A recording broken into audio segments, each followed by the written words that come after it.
Assalamualaikum warahmatullahi wabarakatuh. Saya Marsofiati, dosen dari Program Studi Pendidikan Administrasi Perkantoran, Fakultas Ekonomi dan Bisnis Universitas Negeri Jakarta. Saya merupakan dosen pembimbing pertama dari mahasiswa yang bernama Yasmin Fatiyah Az-Zahra. Judul skripsinya yaitu Pengaruh kebiasaan belajar, fasilitas belajar, dan lingkungan keluarga terhadap hasil belajar siswa kelas 11 SMK Negeri 49 Jakarta. Berikut pemaparan penelitian tersebut. Terima kasih. Wassalamualaikum warahmatullahi wabarakatuh. Assalamualaikum warahmatullahi wabarakatuh. Hello everyone, my name is Yasmin Fatia Zahra. I'm from Office Administration Education 2019, Faculty of Economics, State University of Jakarta. In this video, I want to present you about my thesis. The title is The Influence of Study Habits, Learning Facilities, and Family Environment Towards Learning Outcomes at the Second Year Students of SMK Negeri 49 Jakarta. My lecturer is Marsofiati SPD MPD and Rizky Firdausi Rahmadania SEMSM. The first thing that I wanna tell you about is the chapter 1 about the background. At this table, we can see the unemployment data based on the level of education on the island of Java. From the table, it can be seen that the majority of unemployed are SMK graduate with West Java as the highest level, followed by DKI Jakarta, then Central Java, Banten, East Java, and finally Yogyakarta. In article 76, paragraph 2.3, Regulation of Government of the Republic Indonesia 2010, provides an explanation where vocational secondary education has functioned in providing provision to each student in the form of scientific, technological, and vocational abilities according to the professional expect to be able to become graduate who ready to absorb by the world of work. According to Taiba 2023, one measure of the success of an education is learning outcome. Learning outcome are student abilities that are obtained after learning activities in the form of certain competencies, including cognitive, affective, and psychomotor skill.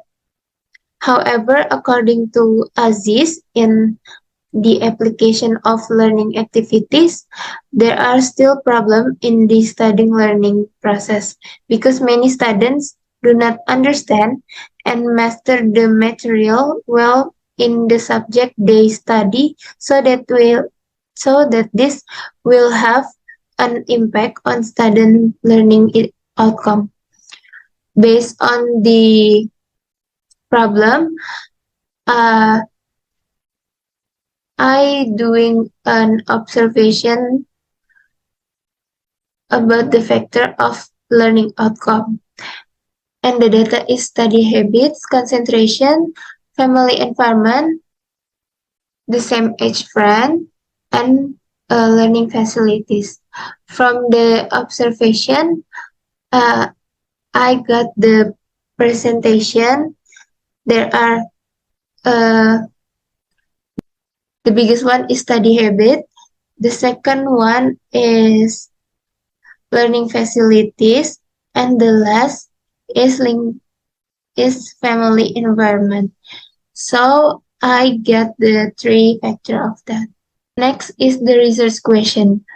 Uh, the research question has 4 points. The first one is there any correlation between study habits and learning outcomes? The second is there any correlation between learning facilities and learning outcomes? The third one is there any correlation between family environment and learning outcomes? And the last one is there any correlation between study habits, learning facility, and family environment and learning outcomes?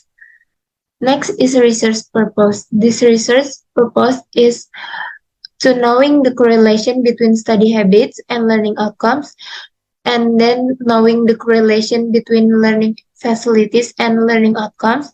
The third is knowing the correlation between family environment and learning outcomes. And the last one is knowing correlation between the study habits, learning facilities, and family environment on the learning outcomes. The supporting theory, we're going to chapter 2. It's talking about supporting theory.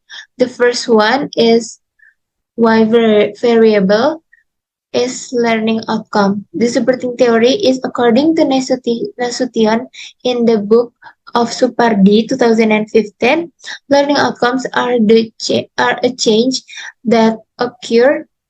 An individual who learn not only change regarding knowledge but also knowledge to form skills, habit, attitude, understanding, mastery, and appreciation in individuals who learn. The next is indicator.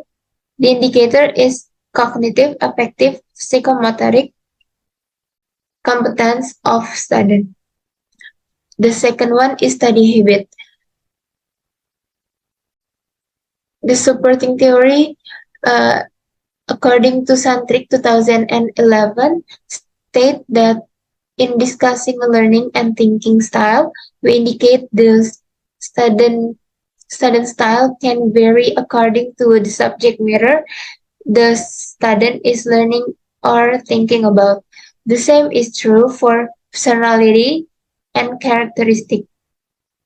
The indicator of study habit is first the habit of making schedule and their implementation.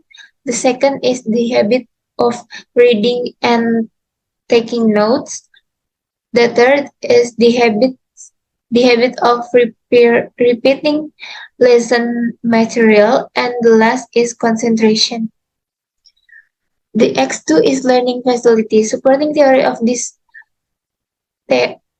variable is Muhammad and PZ wants that learning facilities are all the facilities needed in the teaching and learning process, both mobile and immovable, so that the achievement of educational goals can run smoothly, regularly, effectively, and efficiently.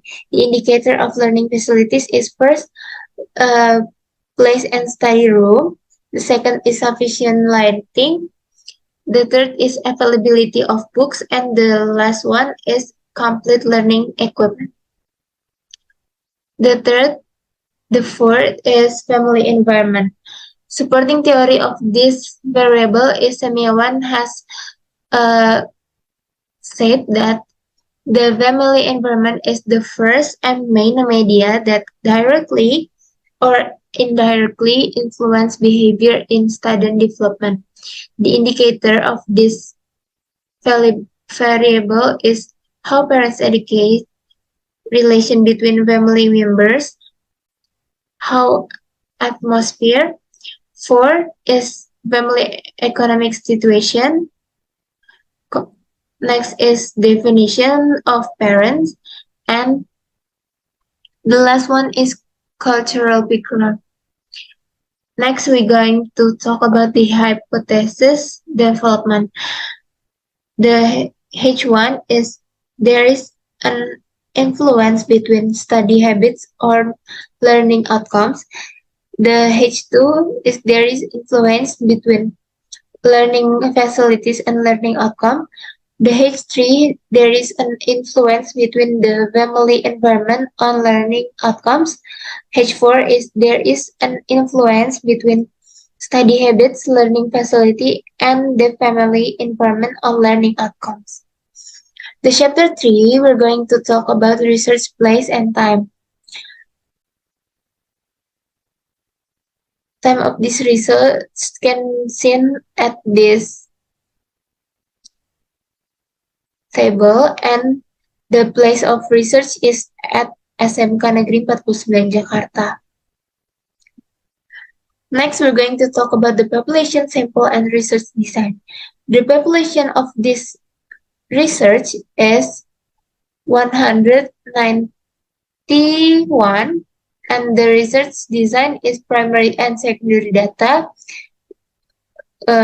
which is using survey and daily exam result. And I'm go with the quantitative approach. The data analysis technique of data analysis. This study is used partial least square based structural equation model, or PLS SEM, using two models, which is auto models, measurement models, which is convergent validity, discriminant validity, and composite reliability. The next is inner model or structural model, using R square, F square, and path coefficient. Next, we're going to chapter 4. Here we going to talk about the profile respondent. As you can see here, the gender of respondent is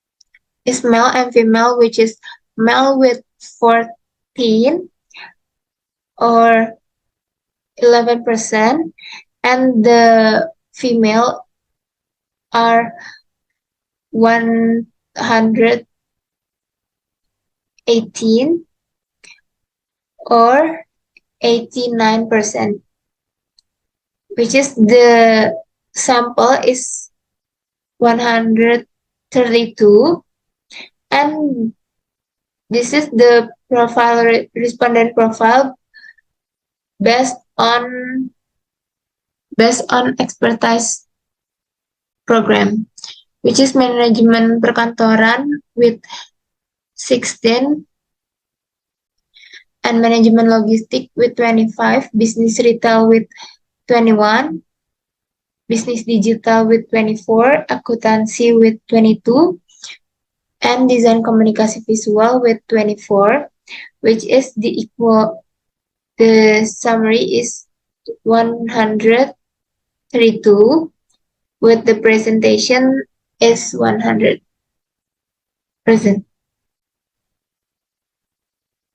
The descriptive analysis, you can see here the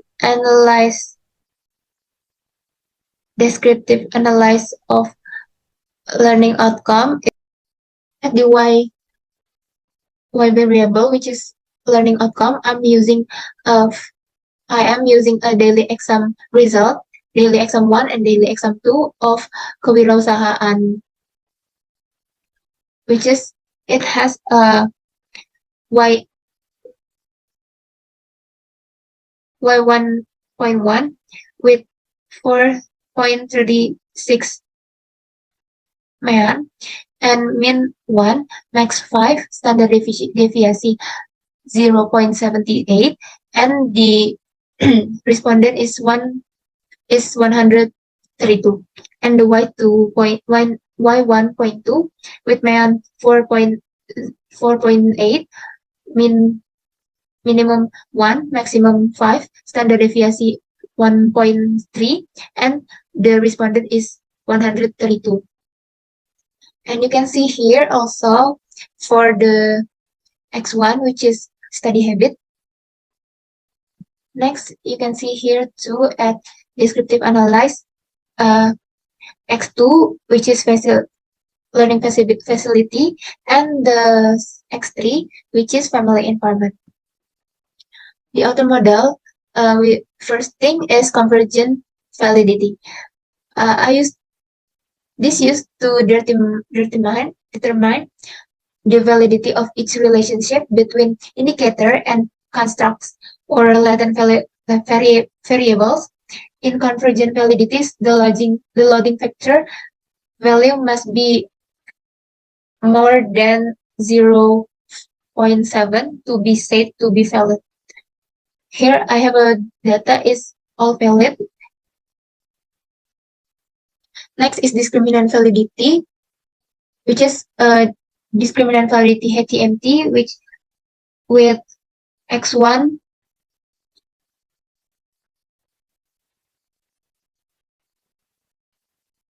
a variable have high reliability in the HTMT discriminant value is not more than 0.9.